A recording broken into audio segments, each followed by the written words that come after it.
Assalamualaikum student, how are you all? I hope you will be fine. So previously we have start reading chapter number 2, Ancient Egypt of the Pharaohs, and in that lecture you have learned about the importance of River Nile. Today we will start reading about the administration under the Pharaohs. Okay, so what kind of a government or what kind of administration was there at the time of Pharaohs? The ruler of Egypt was called the Pharaoh. Okay, what was the ruler called?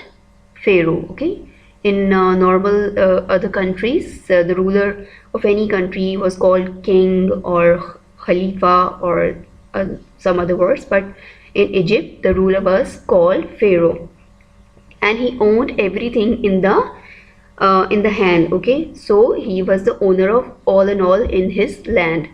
He was helped by an organized army, a police force, and a huge number of ministers and government officials to run the country. So, what was the most important thing in his country was that he had a very organized army. Okay, along with it, he used to have a police force, a huge number of ministers, and government officials to run the country. The Pharaoh had a vizier or prime minister who reported to him daily on what was happening all over Egypt. Like all administrative units, Egyptian people used to have one prime minister or vizier who used to inform pharaohs on daily basis. The vizier was also the chief justice, and people came to him if the lower courts could not handle their problems fairly.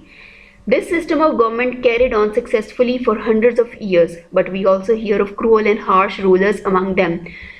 So we can see that pharaohs were having a lot of importance, and they used to manage each and everything, and they own each and everything of their land.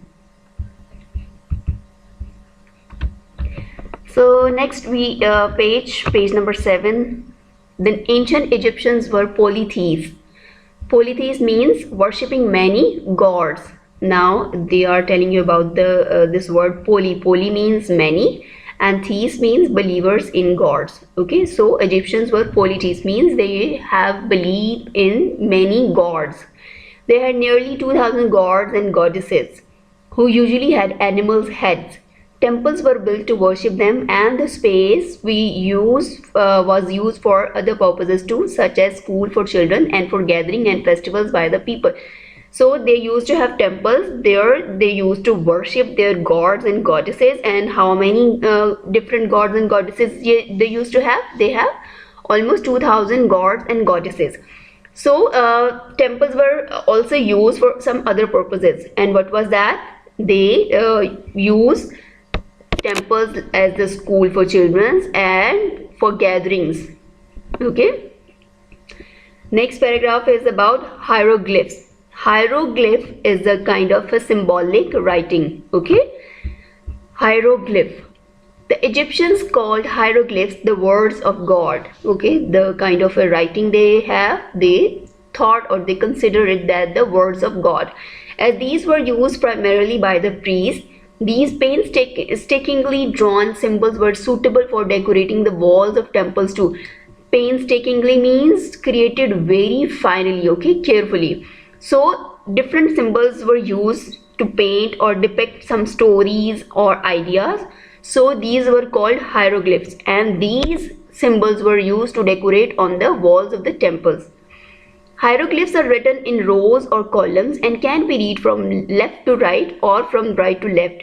Okay, so when we read English, we used to read from left to right. Okay, but this language or hieroglyph can be written in rows and columns, and it can be read from left to right and from right to left. The direction in which the text is to be read is defined by the direction of the human or animal figures that always face the beginning of the line. Okay, and what kind of symbols they used to have? They used to have human or animal figures. Okay, the upper symbols are read before the lower ones, and the upper symbol was read before the lower ones, meaning the upper one was read at the first. Okay, Egyptian civilizations. So next paragraph is Egyptian civilization came to be known for its writing, as they wrote everything down and kept records. One of the most famous thing about this civilization was they used to write and record each and everything, and their writing was used as symbols. They used papyrus as well as the temple and pyramid walls for writing. So previously you have read about papyrus, that is the name of a plant which is used for paper making. So they used papyrus as well the temple and pyramid walls for writing. So they used to write their symbols or things on papyrus and temples. At first they used pictures known as hieroglyphs, but it took too long to write like that. So first they used to write different symbols, okay, and these symbols were very difficult to read.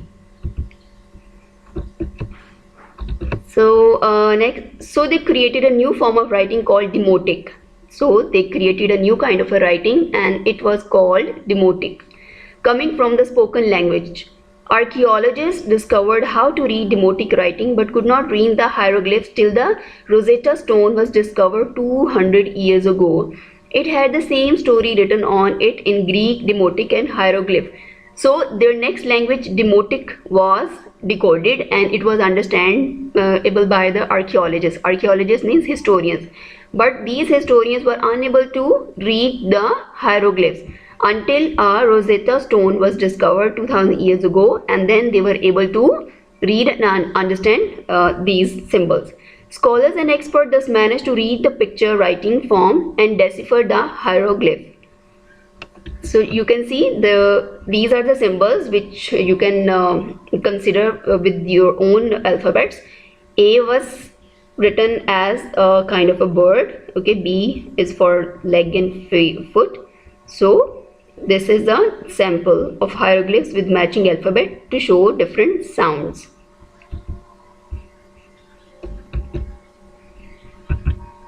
Next page, page number 8. Papyrus is a thin paper-like material produced from the inner part of the papyrus plant, which grew in abundance in the Nile Delta of Egypt. Papyrus is first known to have been used in ancient Egypt, but it was also used throughout the Mediterranean region. Ancient Egyptians used this plant as a writing material and also for boards, mattresses, mats, ropes, sandals, and baskets.